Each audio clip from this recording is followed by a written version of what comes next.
Vamos falar um pouquinho de McLaren, meu caro Felipe, que a Bora. situação do campeonato está interessante. Claro, a gente foca não só em Gabriel Bortoleto aqui no programa Pod. Pod sempre no oferecimento de Mint, aliás. Bitcoin e criptomoedas, invista na Mint, a plataforma cripto do BTG Pactual.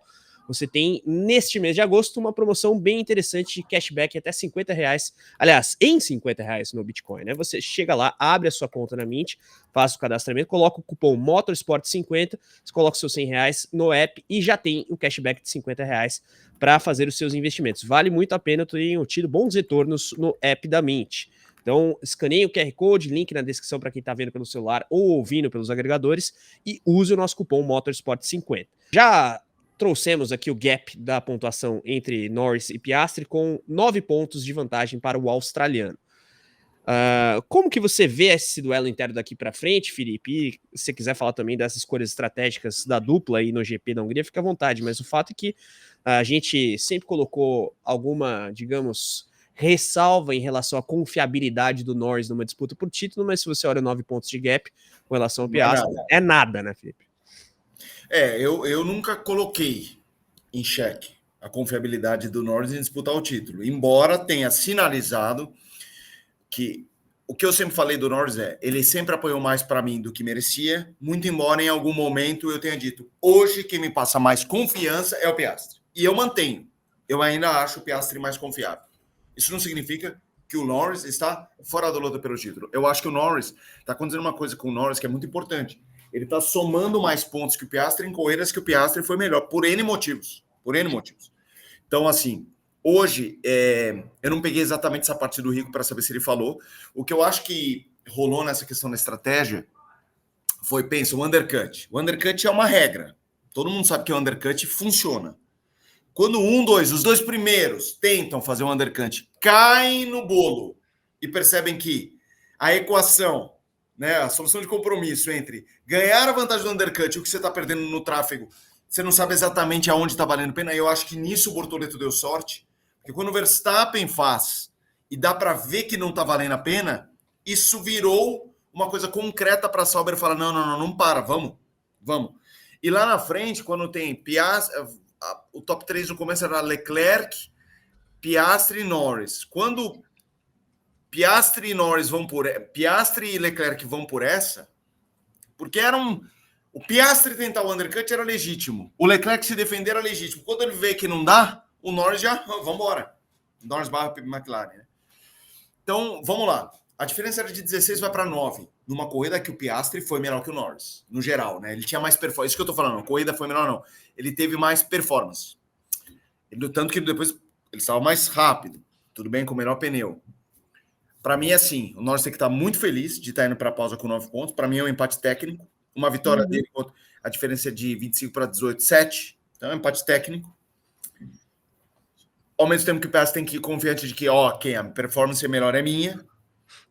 Agora, gente, quando a gente fala que o Piastri é frio, vocês conseguem imaginar o que seria um outro piloto hoje no rádio?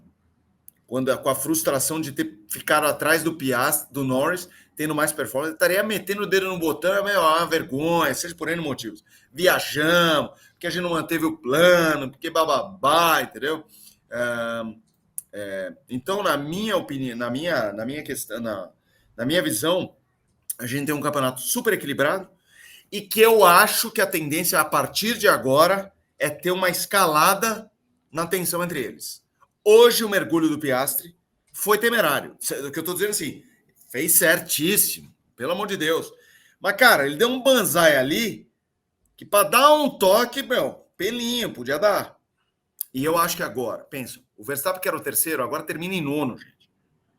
Assim, óbvio que não vai acabar em nono em todos, mas tá muito claro que já ganharam pilotos, construtores, que pilotos estão entre os dois.